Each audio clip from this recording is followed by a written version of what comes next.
salmista, certa ocasião, declarou: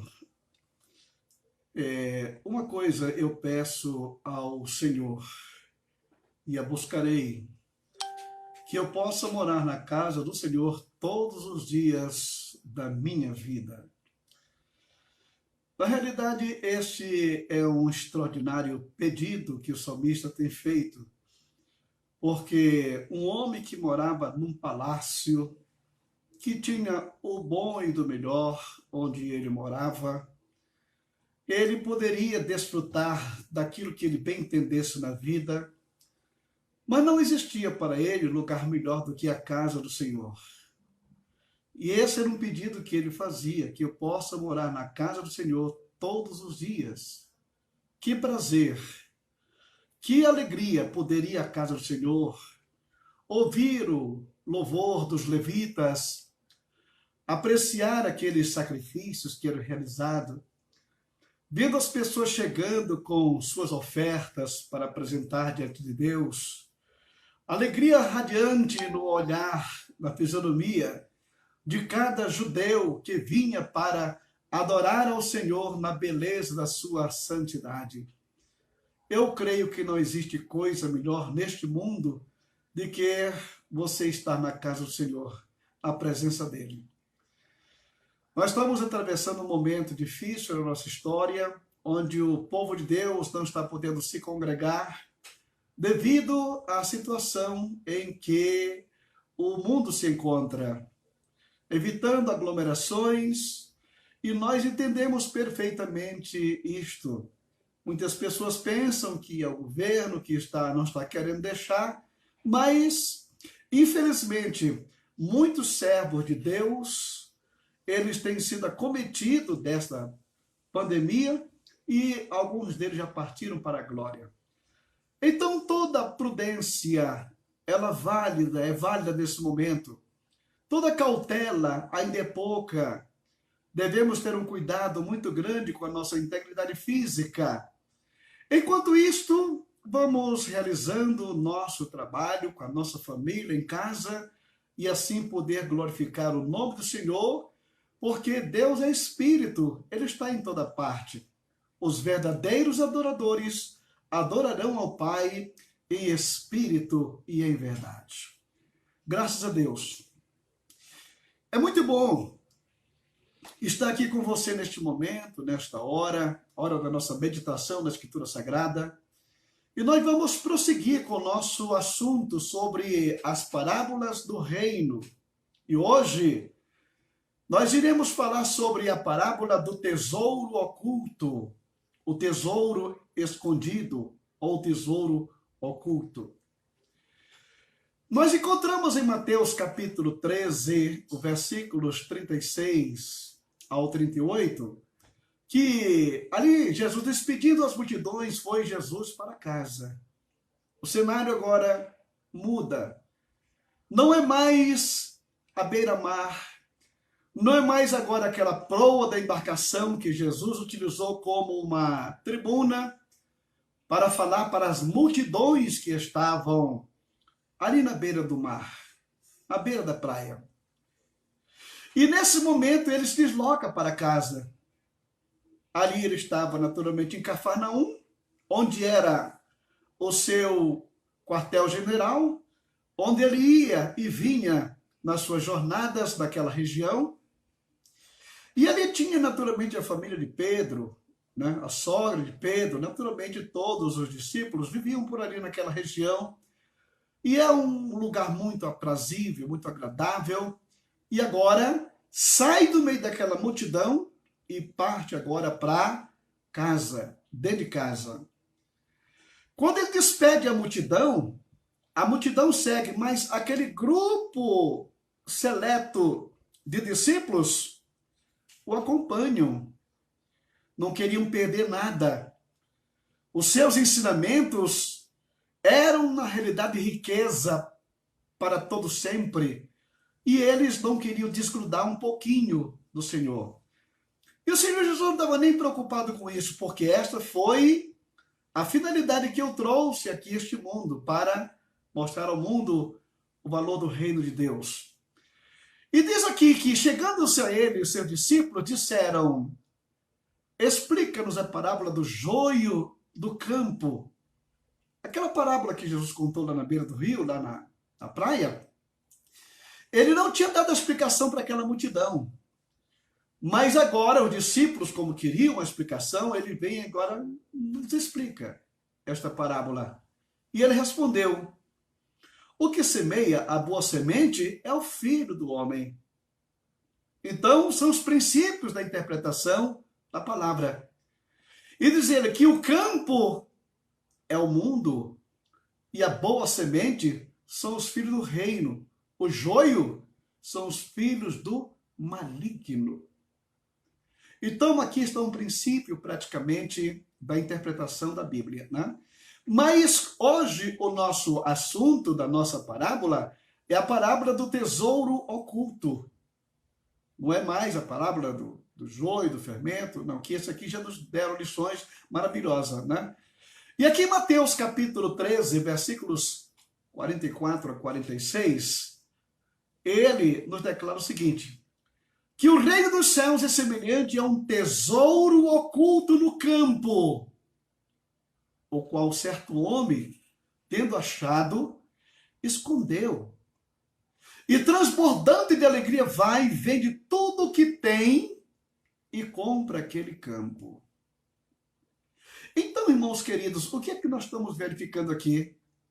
Justamente uma parábola extraordinária, mas não teve interpretação. As outras 4 iniciais tiveram interpretações, mas esta agora não. Porque o princípio praticamente da interpretação, Jesus já tinha dado nesta hora. Tá? E ele vem e fala sobre este assunto, que o reino dos céus é semelhante a um tesouro no campo, oculto no campo, o qual certo homem, tendo achado, escondeu.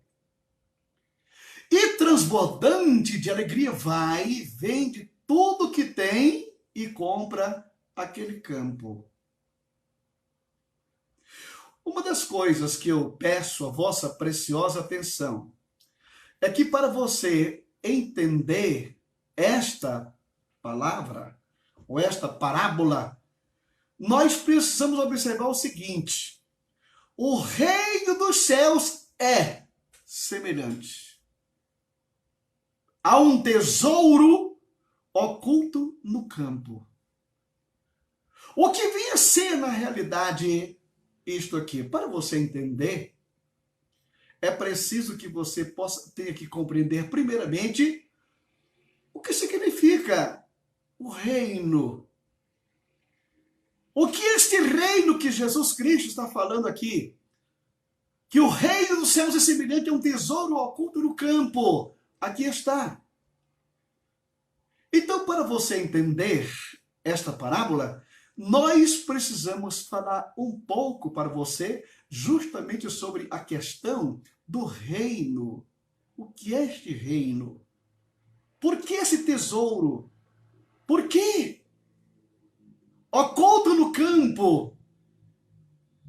Em Mateus capítulo 6, o versículo 10, declara o seguinte: aqui está um pedido que é feito desde que nós nos entendemos, ou desde o primeiro século, quando Jesus, ele conta, ele está pregando ali no Sermão do Monte, que ele ensina naquele momento os discípulos a orar. Um dos conteúdos da sua oração foi o pedido: venha o teu reino, faça-se a tua vontade, assim na terra como no céu. Venha o teu reino. O que nós queremos, o que nós pedimos, é justamente que este reino, ele seja implantado aqui no nosso meio. Mas de que forma? Quando você chega aqui em Mateus capítulo 3, versículos 1 e 2, declara-nos o seguinte: naqueles dias, apareceu João Batista pregando no deserto da Judéia e dizia: arrependei-vos, porque está próximo o reino dos céus. O reino não existia. Não estava aqui ainda. E quando João está pregando, se arrependei porque está próximo. Este reino não foi inaugurado. Este reino não existe ainda. E no capítulo 12, versículo 28 de Mateus, aqui o Senhor Jesus declara o seguinte: se, porém, eu expulso os demônios pelo Espírito de Deus, certamente é chegado o reino de Deus sobre vós. É chegado. João pregou. O Sermão da Montanha está pedindo, venha. João prega e diz, está próximo. E Jesus chegou aqui agora e declara, é chegado o reino dos céus. O reino de Deus sobre vós. Porque, naturalmente, não poderia existir um reino sem um rei. E como o rei chegou, então agora aqui vem o reino com ele. Se, porém, eu expulso os demônios pelo Espírito de Deus. Veja só como é que Jesus começa a identificar o reino dele aqui na terra. A princípio, você já leu a Bíblia Sagrada e entendeu que até este ponto, Satanás, ele não tinha um adversário à altura para competir com ele. Ele reinava absoluto sobre este mundo. Era Deus onipotente e Satanás era potente. Mas neste momento, quando Jesus chega, que chega com ele o reino, a primeira característica é o poder sobre os demônios. O poder sobre as forças malignas. Então Jesus declara, se eu expulso os demônios pelo Espírito de Deus, certamente é chegado o reino de Deus sobre vós. Então o reino de Deus chegou. Está na terra. Está na terra. Agora, este reino, irmão querido, ele naturalmente, ele está implantado neste mundo. E este reino, ele tem algumas características que são realmente interessantes. Primeiro, é que o reino de Deus está intimamente ligado ao novo nascimento. E a Escritura nos mostra o que é o reino de Deus. O que é? Romanos 14, versículo 7, eu declaro o seguinte, porque o reino de Deus não é comida, não é essa comilança, não são esses bacanais, não são essas mesas suntuosas, requintadas com tudo quanto é tipo de iguarias e regada com tudo quanto é tipo de bebida, de orgia, de boemia. Então diz aqui que não é comida, não é bebida, que é característica dos grandes reinos deste mundo, dos grandes banquetes desta vida. Mas o reino de Deus é alguma coisa que o reino não conhece. Sabe o que é? Justiça, paz e alegria no Espírito Santo. Este requinte que o reino de Deus possui, nenhum reino da face da terra possui, tem, não. Esses homens não têm paz, esses homens não têm alegria, não têm prazer, não. Eles vivem num estado de intranquilidade tremenda. Então não é bebida, mas é justiça. Onde as coisas acontecem de acordo com a verdade, de maneira justa, de maneira correta, de maneira leal, onde todos têm o mesmo direito, o mesmo dever, é paz. Paz e alegria. Não alegria proporcionada pelas bebidas deste mundo que embriaga e o elemento fica rindo à toa, não, mas é alegria no Espírito Santo. E logo Lucas capítulo 17, versículo 20, ainda nos mostra o seguinte: o reino de Deus, ele não vem com aparência exterior. O reino de Deus não são esses castelos suntuosos, milionários, ricos, onde só alguns têm acesso a ele. O reino de Deus não vem com esta aparência, com esta suntuosidade, aparência exterior. Então, através das Escrituras, verificamos que o reino de Deus não se encontra na esfera material, e sim na espiritual. E para entrar nele, é necessário nascer de novo.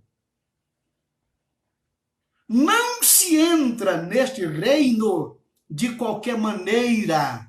Só se entra através do novo nascimento. Por quê? Aqui você já pode observar, Mateus 12, 28, se eu expulso os demônios pelo Espírito de Deus, certamente chegou o reino de Deus entre vós.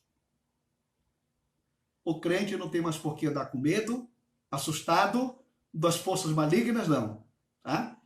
E diz ainda no 1 Coríntios capítulo 4, e o versículo 20, porque o reino de Deus consiste não em palavras, mas em demonstração de poder.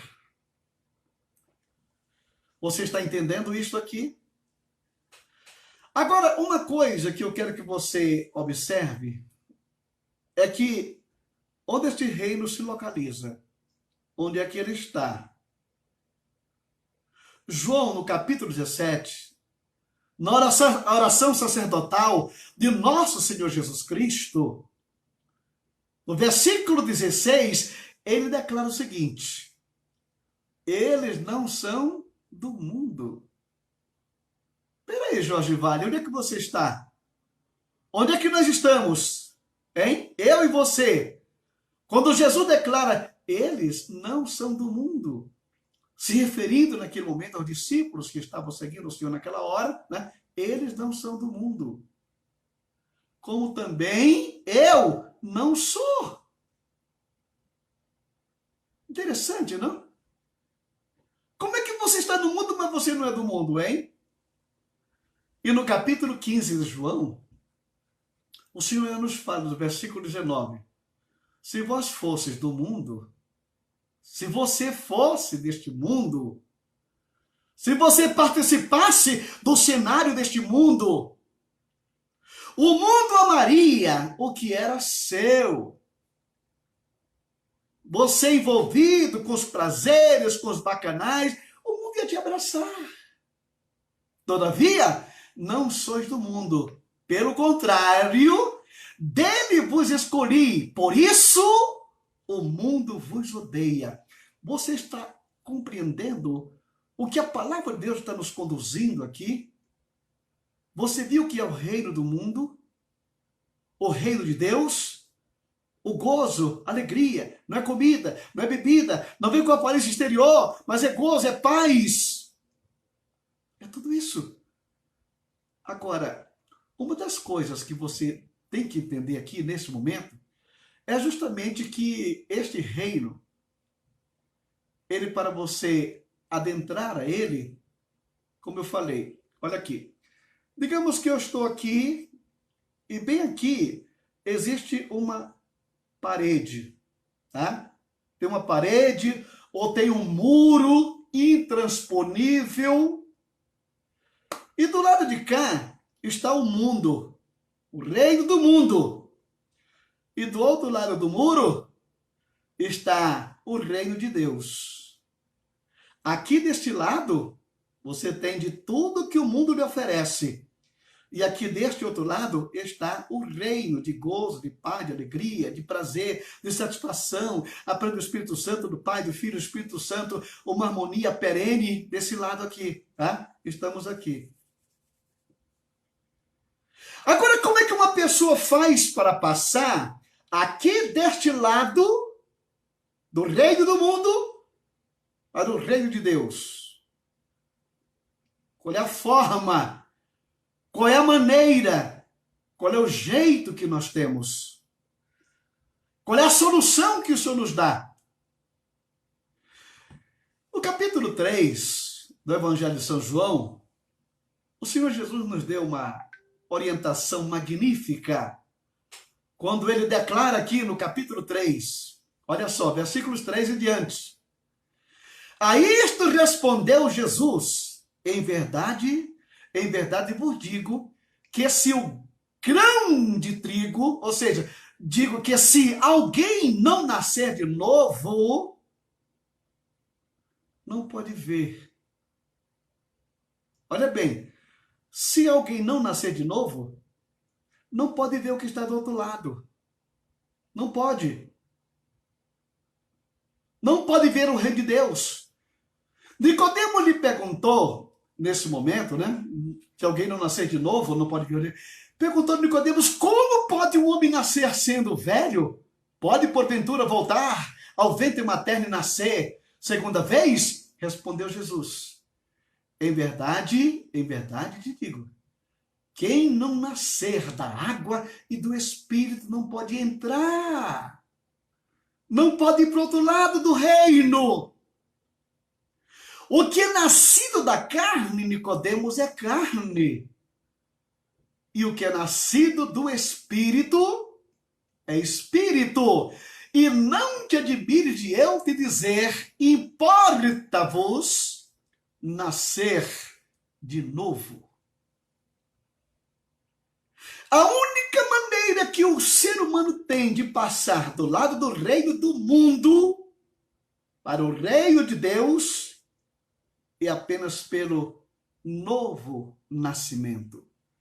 É nascer de novo. É aquele seu homem interior que está morto em delitos e pecado, ele tem que ressuscitar. E na hora que ele ressuscita, nesse momento você nasceu de novo já do outro lado. Mas, pastor Jorge, e como é que eu atravessei este muro de um lado para o outro? Acontece que bem ali do lado existe uma porta. E ali tem alguém dizendo para mim e para você: eu sou a porta.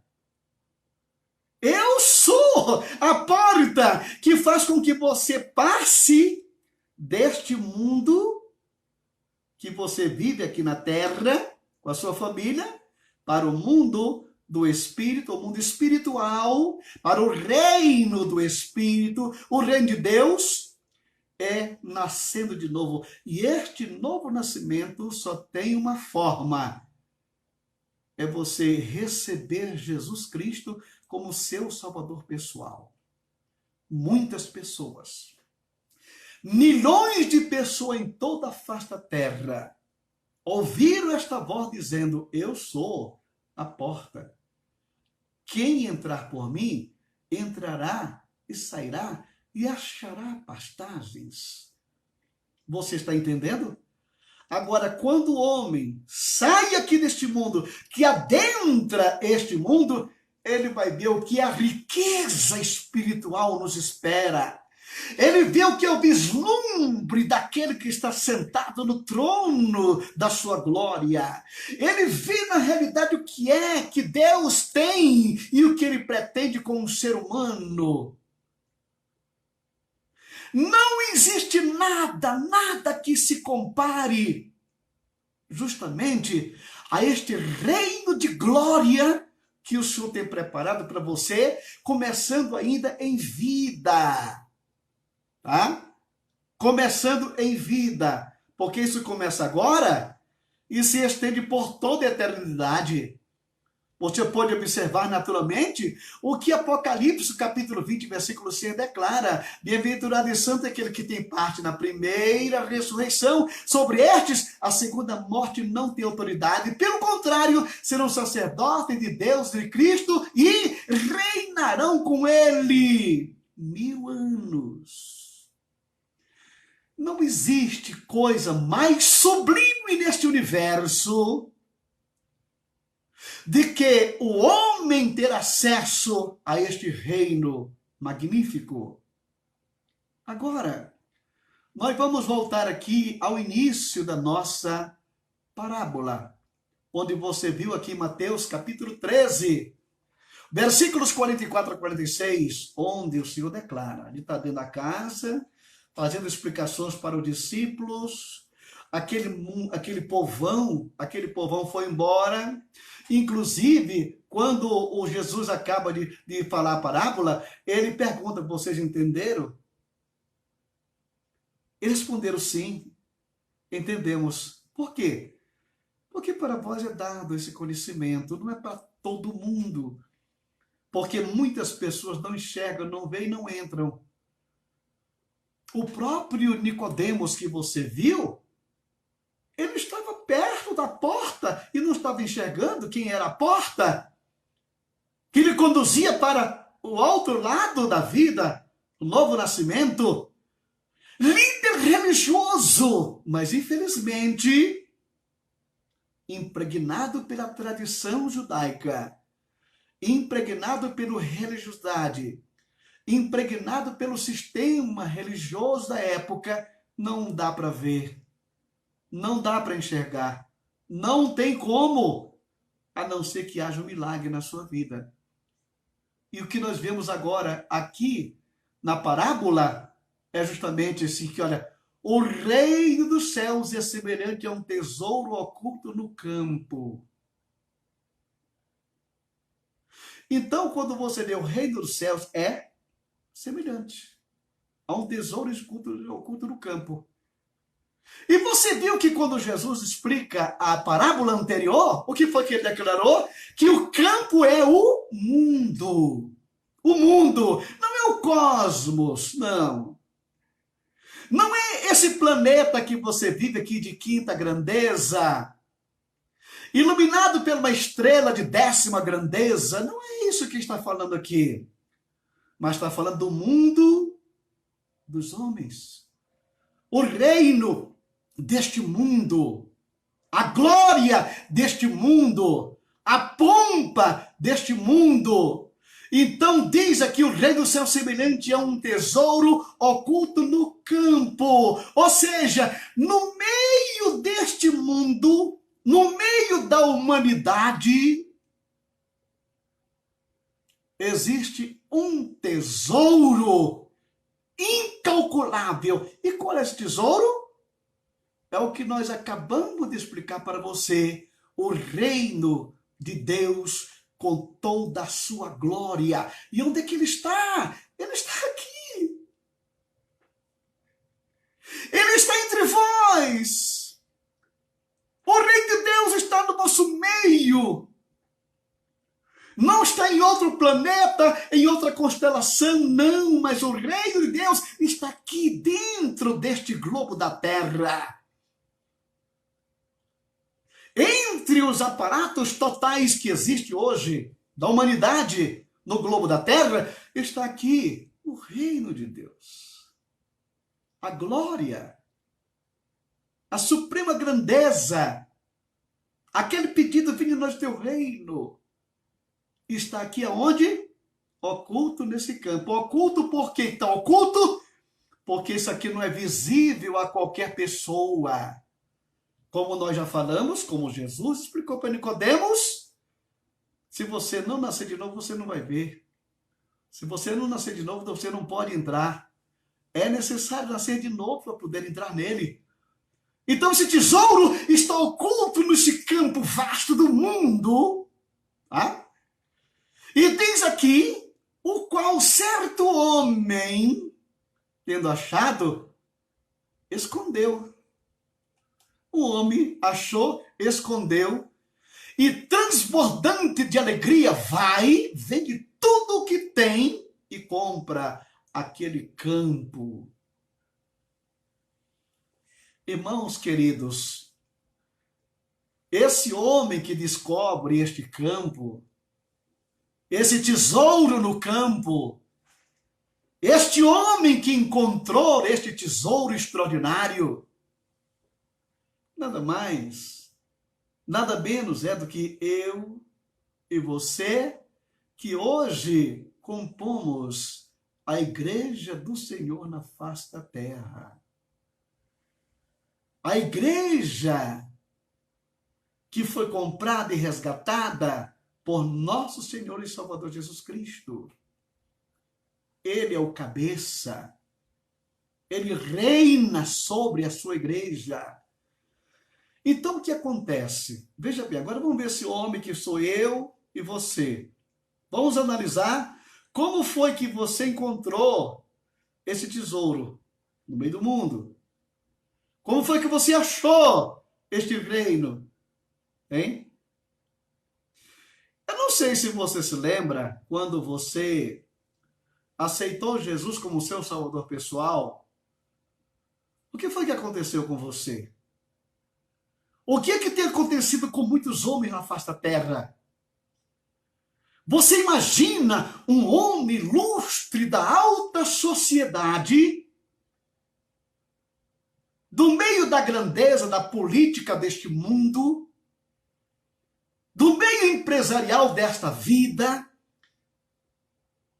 acostumado com suas festanças e bacanais e coquetéis e jantares de luxo, e de repente este homem encontra este reino, aceita Jesus.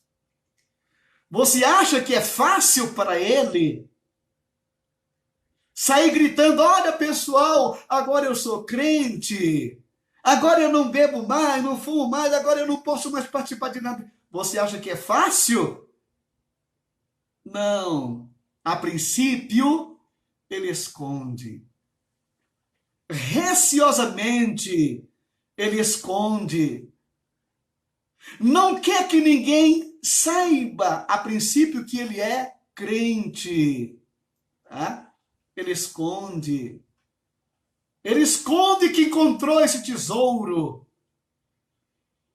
Não é fácil. Você acha que foi fácil para o Nicodemos sair gritando: olha pessoal, agora eu não sou mais judeu, agora eu não sou mais da lei judaica, eu não sou mais rabino aqui? Não, era difícil para ele. Paulo, a dificuldade naturalmente daquele homem que matava em nome da sua lei, de repente ele dizia: agora eu sou crente. Ele esconde. Eu me recordo que quando eu aceitei Jesus como meu salvador pessoal, eu tinha meu grupo de amizades, funcionário público, ganhando bem, tinha as minhas saídas, e de repente o colega chega e te convida: Jorge, vamos hoje tomar uma bebidinha ali? E você diz: não, mas esconde. Não quer dizer que você agora encontrou o tesouro, você esconde. Até que chega a hora em que você não aguenta mais. Porque o reino começa a tomar conta da sua vida, do seu ser. Você agora começa a fazer parte deste reino. Aí você vai e vende tudo o quê? Os prazeres que você tinha, a boemia que você vivia, o adultério que você vivia, você vai e vende, você se desfaz de tudo isto, porque agora você, para se alegrar, não precisa mais desses artefatos. Para ter uma vida abundante, você não precisa mais daquelas coisas do mundo.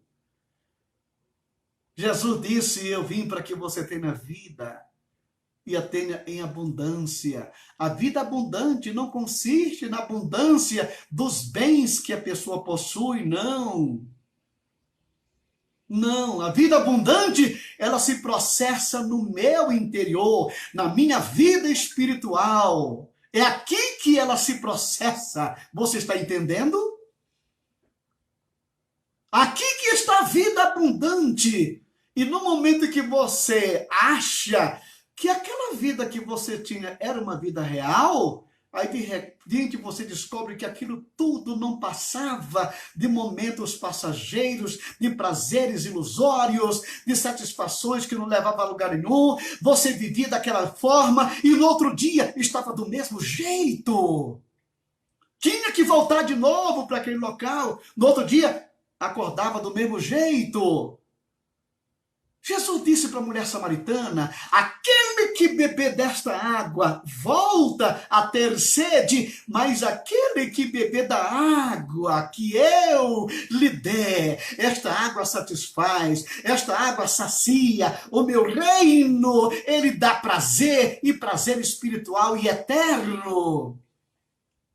Quem beber da água do mundo torna a ter sede, mas aquele que beber da água que eu lhe der nunca jamais terá sede. Jesus estava vendo a multidão voltando da festa dos tabernáculos, aquela festa monstruosa dos judeus. E no último dia da festa, Jesus vai, e no meio do caminho ele vê aquela multidão retornando, perna inchada, depois de caminhar dias atrás de uma procissão, pessoas na sua devassidão, e agora vem tudo voltando de cabeça baixa, triste, como o sujeito quando passa 3, 4 dias dançando o carnaval, quando termina o carnaval ele está mais doente do que outra coisa. Cadê? Valeu aquilo? Satisfez aquilo? Momentaneamente. Aí Jesus vai e se coloca à beira do caminho: "Ó, todos vós que têm sede, vinde a mim e beba. Aquele que crê em mim, como diz a Escritura, do seu interior agora fluirão rios de gozo, de alegria, de prazer do seu próprio interior. Você não precisa mais buscar, porque você agora é uma fonte que salta para a vida eterna." Aí diz aqui a Bíblia Sagrada: vende tudo o que tem e compra aquele campo. Aí você pergunta: mas pastor Jorge, como é que a gente compra o reino de Deus, hein?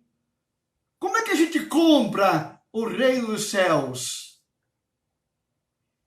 O profeta Isaías te dá uma resposta. Capítulo 55 do profeta Isaías, ele mostra o dinheiro que você vai usar para gozar de tudo isso. Isaías 55, 2 declara: todos vós, o que tendes sede, vinde às águas. E vós que não tem dinheiro, vinde e comprai e comei. Sim, vinde e comprai sem dinheiro e sem preço, vinho e leite, alegria, prazer, satisfação na esfera espiritual. Você compra, mas você não precisa pagar nada, porque é sem preço, é a graça que te alcança de uma maneira extraordinária. E diz ele ainda para você que ainda está aí claudicando em 2 pensamentos: porque gastais o dinheiro naquilo que não é pão, e o vosso suor naquilo que não satisfaz?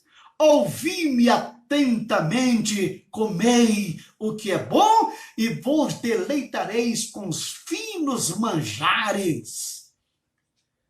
Manjar que nos maiores bacanais deste mundo não se tem. E o que tem é para embebedar, é para prostituir, é para violência.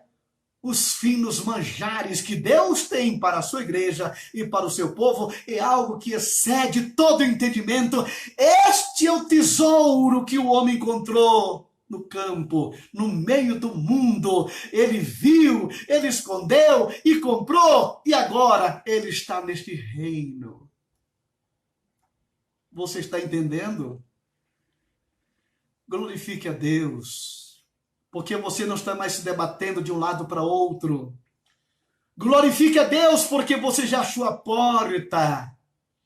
Glorifique a Deus, porque você não está mais preso no império das trevas, porque Ele já te transportou do império das trevas para o reino do Filho do seu amor. Tem muitas pessoas que acham que o crente não sabe viver, não tem prazer de viver. Não. Eles acham que prazer de viver é cachaça, é bebida, é comida, é adultério, é isso, é aquilo. É isso que é o prazer deles. Mas o nosso prazer, ele vem do céu, do reino, do Espírito Santo. É justamente este magnífico companheiro que você tem aqui, que não te deixa ficar triste em hora alguma. Jesus disse: enviarei o Consolador para que esteja convosco todos os dias. Ele vos ensinará todas as coisas. Ele vos fará lembrar de tudo. Ele vai te ensinar e vai te conduzir a este reino espiritual. E a cada dia, uma descoberta nova. E vamos caminhando até chegar aquele momento quando Jesus Cristo voltar, sentar no trono da sua glória, no trono do seu reino, abrir os braços e dizer: vinde, bendito de meu Pai, e possuí por herança o reino que está preparado desde a fundação do mundo. Querido irmão, firma-te em Cristo, firma-te na presença de Deus, porque muito em breve nós estaremos dando um adeus a este mundo e estaremos vivendo no mundo de Deus, no mundo eterno.